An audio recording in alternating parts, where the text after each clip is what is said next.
লক্ষ্যভেদী অনুসন্ধানের সাথে তাৎপর্যপূর্ণ প্রতিবেদন।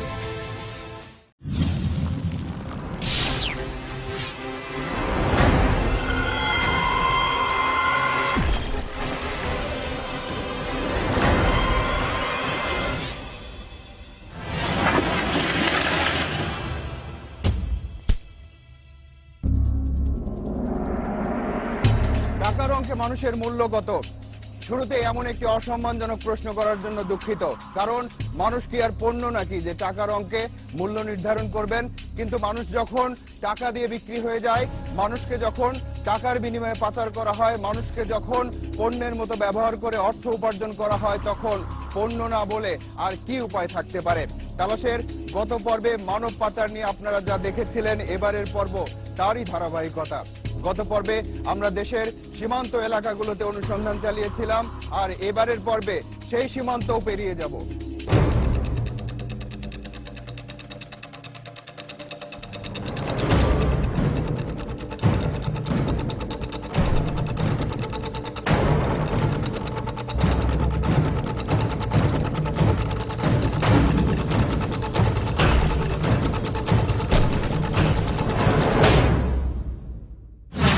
কেউ যায়, কাউকে যেতে বাধ্য করা হয়, কেউ আসে, কাউকে নিয়ে আসা হয়।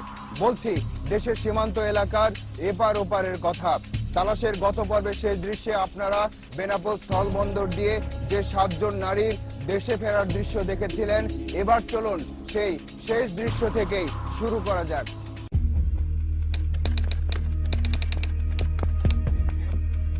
ভারত থেকে ফেরা স্বপ্না, পূজা, প্রিয়া সহ ভিসা আর পাসপোর্টবিহীন যাত্রী 7 কিশোরীর জবানবন্দি নেওয়া শেষ করল আইন শৃঙ্খলা রক্ষাকারী বাহিনী।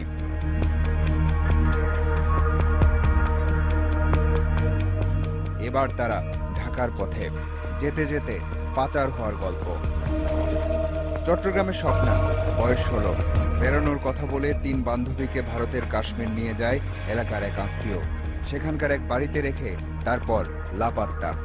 ওখানে একটা ফ্ল্যাট বাড়ি, ওখানে কি একটা কলেজ নাম ভুলে গেছি, কেয়ারটেকার না কি বলে আমার কাছে, পরে উনকে পাইলে চলে আসে।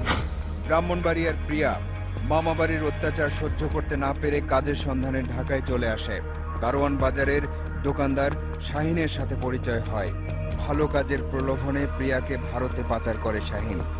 ওরা আমি তো জানি না, ইন্ডিয়ায় নিয়ে আসবে। তারপরে বললো ঠিক আছে আমরা ঘুরে আসবো, বর্ডার দেখে আসবো। আমি তো মনে করছি বর্ডার করছি, ও কি বলে ওখানে সাতক্ষীরা বাস স্টেশনে আমাকে দিয়ে চলে গেছে। মোবাইলে লক্ষ্মীপুরের জসিমের সাথে পরিচয় পূজার। এরপর বিয়ের প্রলোভন দেখিয়ে নিয়ে যায় ভারতের কলকাতায়, সেখান থেকে ব্যাঙ্গালোর, তারপর বিক্রি হয়ে যায়। নিয়ে যাওয়ার পরে আমি কিছু বলছি না, বসে বসে কাঁদতেছি, প্রচুর কান্নাকাটি করতেছি। ওইখানে দেখেন আমাকে দিয়ে আসেন, এই ছেলেটা আমাকে বলে নিয়ে এসেছে, আমাকে দিয়ে এসেছে।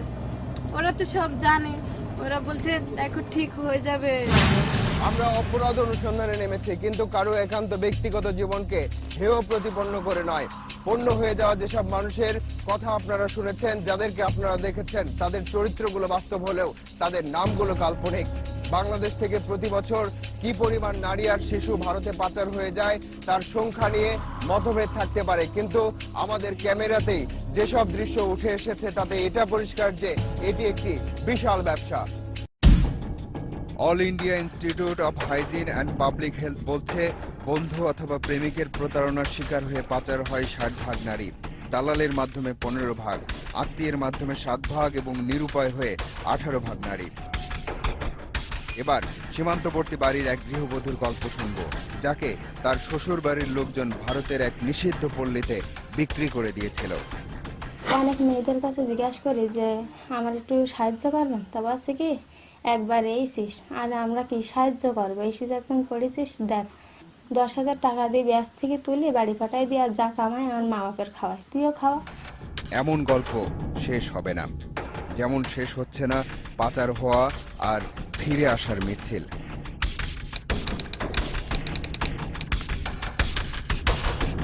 এ দৃশ্য দেখে মনে করতে পারেন ভারত থেকে কোনো সম্মেলন শেষে হয়তো দেশে ফিরেছেন এসব নারী। 1 2 নয়, 66 জন, সবাই পাচার হয়ে গিয়েছিল ভারতে।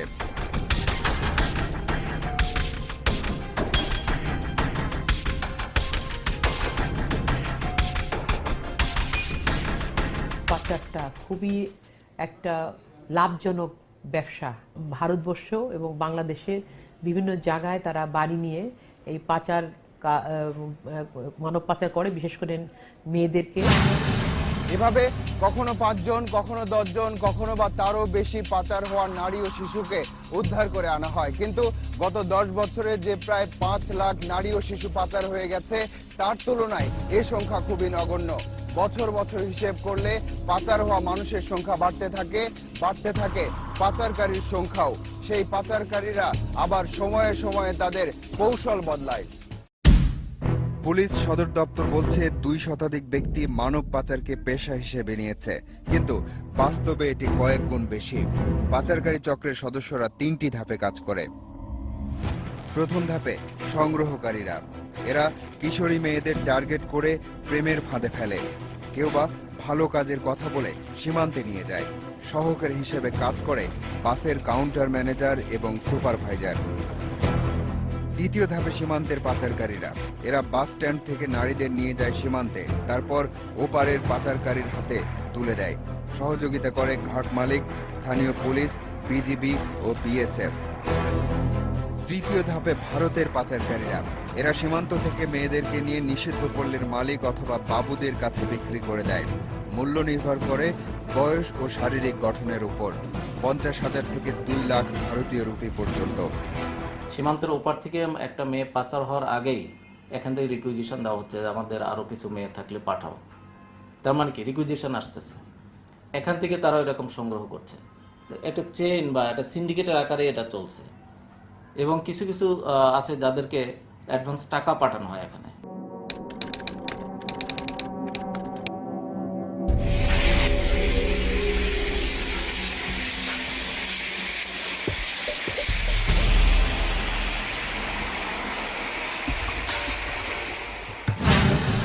অনুসন্ধানে নামলে ঘটনা আমাদের যেখানে নিয়ে যায় আমরাও সেখানেই যাই। তারই ধারাবাহিকতায় এই সীমানা পেরোনো উড়াল, দেশের পরিচিত গণ্ডির মধ্যে ঝুঁকি নেয়া, বাধা পেরোনো আর ভিন্ন একটি দেশে অপরিচিত জায়গায় অনুসন্ধান করে কোনো কিছু বের করে আনার মধ্যে আকাশ পাতাল পার্থক্য। কিন্তু আমরা তো কেবল সেখানে গিয়েই থামতে চাই যার পর যাওয়ার আর কোনো জায়গা থাকে না।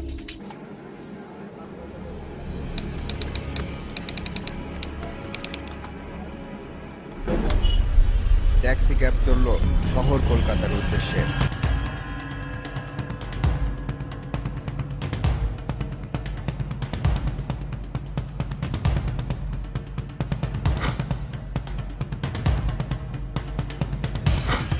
বাংলাদেশি নারীদের পাচার করে প্রথমে এই শহরেই রাখা হয়।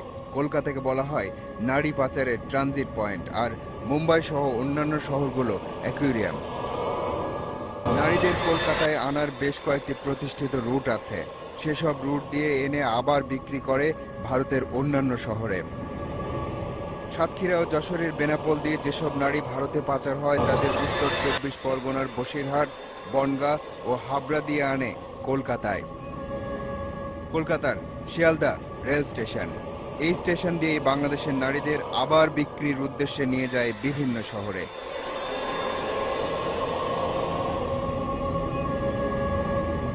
আরও একটা রেল স্টেশন ব্যবহার করে পাচারকারীরা, হাওড়া স্টেশন। এটাও বাংলাদেশের মেয়েদের বিক্রি হয়ে যাওয়ার রুট, তবে অনেককেই রেখে দেয়া হয় কলকাতা শহরেরই বিভিন্ন নিষিদ্ধ পল্লীতে। পরিসংখ্যান বলছে সারা ভারতে যৌনকর্মীর সংখ্যা প্রায় 35 লাখ। এর মধ্যে বাংলাদেশির সংখ্যা 3 লাখেরও বেশি। মুম্বাই, কলকাতা, দিল্লি, হায়দ্রাবাদ, পুনে, ব্যাঙ্গালোর, চেন্নাই, গোয়া ও উত্তরপ্রদেশের প্রায় 5,000 নিষিদ্ধ পল্লীর অন্ধকার জগৎ তাদের ঠিকানা। মুম্বাই থেকে ছড়িয়ে সারা মহারাষ্ট্র, উল্লাসনগর, পুনাতে তো বুধবার পেট বলে একটি জায়গা আছে, সেখানে মানে মূলত বাঙালি এবং বাঙালিরও আবার বেশ একটা বড় অংশ হচ্ছে বাংলাদেশ। কলকাতা শহরে এমন একটি জায়গা আছে যার গাল ভরা নাম গোল্ডেন ডিস্ট্রিক্ট। এর অন্য নাম হয়তো আপনারা অনেকেই শুনেছেন। একসময় ব্রিটিশ যৌনকর্মীরা এসে থাকতো, সে কারণে ব্রিটিশরা কিছু ভবনও তৈরি করেছিল সেখানে। বাংলাদেশ থেকে পাচার হয়ে যাওয়া অনেক নারীরই স্থান হয় সেই গোল্ডেন ডিস্ট্রিক্টে।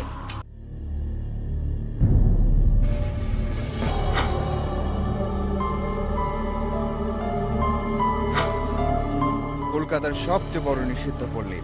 অষ্টাদশ শতাব্দীর বাঙালি বাবু সম্প্রদায় এখানে তাদের উপপত্নীদের রাখতেন।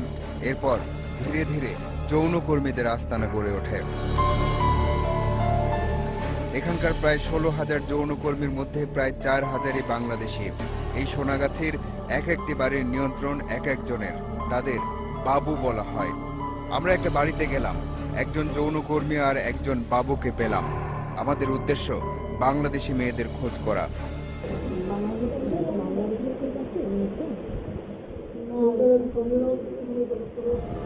কিন্তু আমরা জানি আছে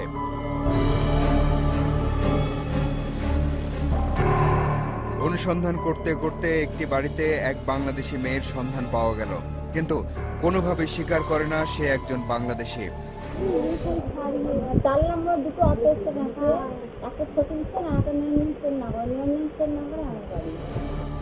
আবার কলকাতার নেতাজি সুভাষচন্দ্র বোস বিমানবন্দর।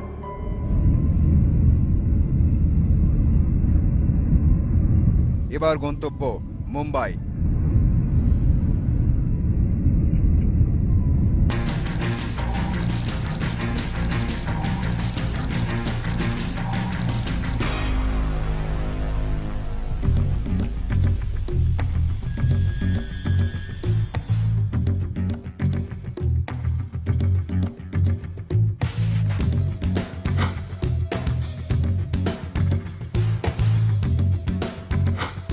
বলিউড ফিল্মের রংচঙে জগতের এই শহরে আমরা এসেছি ভিন্ন উদ্দেশ্যে।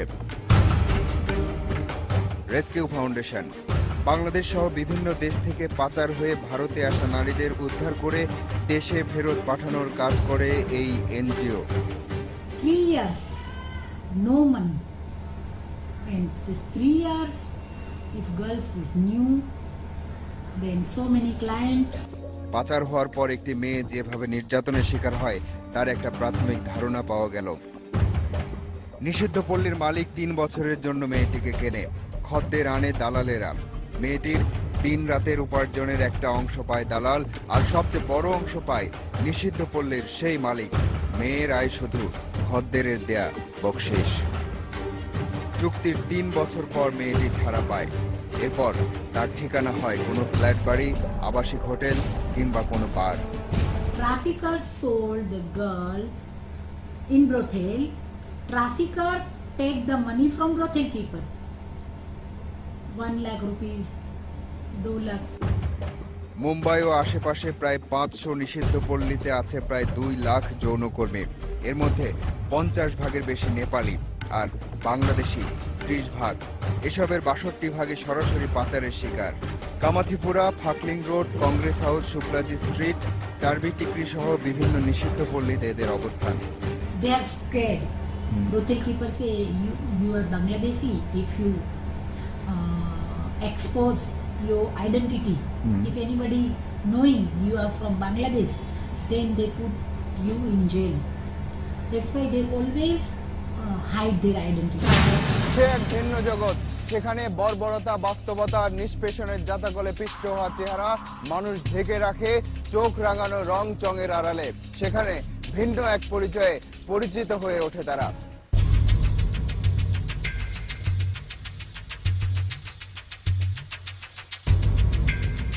কামাথিপুরা নিষিদ্ধ পল্লী শুধু মুম্বাইয়ের নয়, বিশ্বের সবচেয়ে বড় নিষিদ্ধ পল্লী নাকি এই কামাথিপুরা। প্রায় 50,000 যৌনকর্মীর বসবাস। এখান থেকে গত 1 বছরে উদ্ধার হয়েছে প্রায় 3,000 জন, যার মধ্যে বাংলাদেশের সংখ্যা প্রায় 300।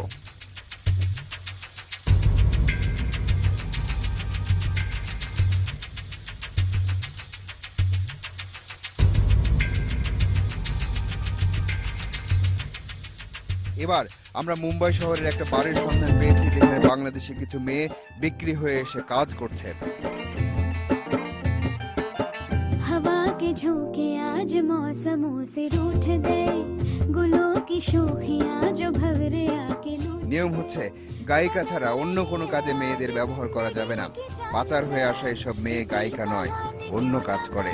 বাইরে পুলিশ দেখলেই ভেতরে সতর্ক সংকেত জ্বলে ওঠে। গলায় গায়িকা পরিচয়পত্র ঝুলিয়ে উঠে পড়ে মঞ্চে। দেখা হলো মুম্বাইয়ের হোটেল থেকে উদ্ধার হওয়া এক কিশোরীর সাথে। নাম প্রিয়া দাস। বাবা অর্জুন দাস, গ্রাম জয়ন্তপুর বনগাঁ, জেলা উত্তর 24 পরগনা। কিন্তু এটা তার আসল ঠিকানা নয়। পাচারকারী বাসুর দেয়া মিথ্যা নাম ঠিকানায় মুম্বাইয়ে অবস্থান করে বাংলাদেশের যশোরের মেয়ে নাদিয়া। উৎখালিতে নিয়ে গেল, নিয়ে যাওয়ার পরে ওইখান থেকে মোটরসাইকেলে করে নিয়ে গেল। নিয়ে যাওয়ার পরে একটা নদী ছিল, সেই নদীটা নৌকায় করে পার করলো, করে পাশে আরেকটা দালালের কাছে আমার দিল। সেই দালালটা ভ্যানে করে নিয়ে গেল আমার বাস স্ট্যান্ডে। বাস স্ট্যান্ড থেকে এসে বাসুদা মোটরসাইকেলে করে তার বাড়ির ওখানে নিয়ে গেল জয়ন্তীপুরে। বিক্রি হওয়ার পরের গল্পগুলো আরো ভয়ঙ্কর। সবাই বলেছি যে আমি এই কাজ করবো না, তারপরেও জবরদস্তি এখানে আমার কাজ করাছে। কিছুদিন কাজ করার পরে ওইখান থেকে আমার আরেকটা দালালের কাছে দিল। সেই রকম দিয়ে কাজ করে এবং পয়সা নেয়, তার বউকে দিয়েও সে কাজ করে। মানে আমার পয়সাটা যতদিন উসুল না করতে পারবে ততদিন ওরা ছাড়বে না আমাকে।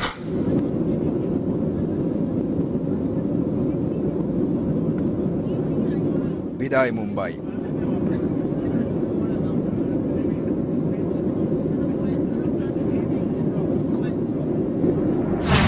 নাদিয়া বাংলাদেশে ফিরতে চায়, হয়তো আরো অনেকেই ফিরতে চায়, কিন্তু সবার ফেরার পথ আছে কিনা কে জানে। অথবা ফিরে আসলেও তারা পরিবর্তিত বা বৈরী পরিস্থিতির মুখোমুখি হবে কিনা কে জানে। আর ফেরাটাও কিন্তু এত সহজ নয়। উদ্ধার হওয়ার পরেও দুই দেশের মধ্যে চিঠি চালাচালি করতে করতেই চলে যায় কমপক্ষে 1 বছর। এবার যাচ্ছি কলকাতা থেকে 180 কিলোমিটার দূরে মুর্শিদাবাদের বহরমপুর।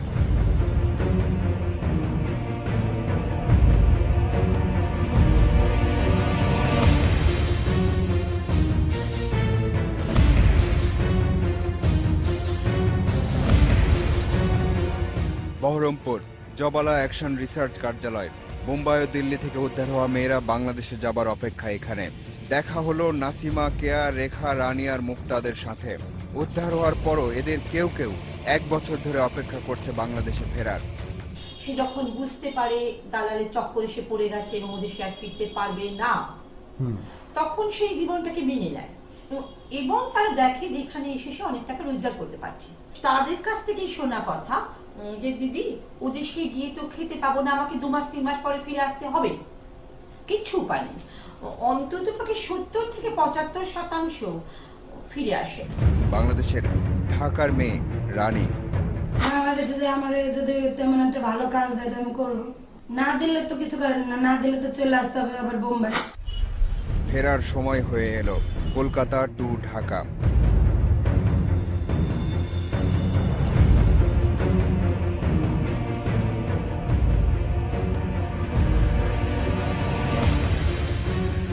দিল্লি থেকে আসা আরেকটি ফ্লাইটে দেশে ফিরল পাচার হয়ে যাওয়া কয়েকজন বাংলাদেশি নারী।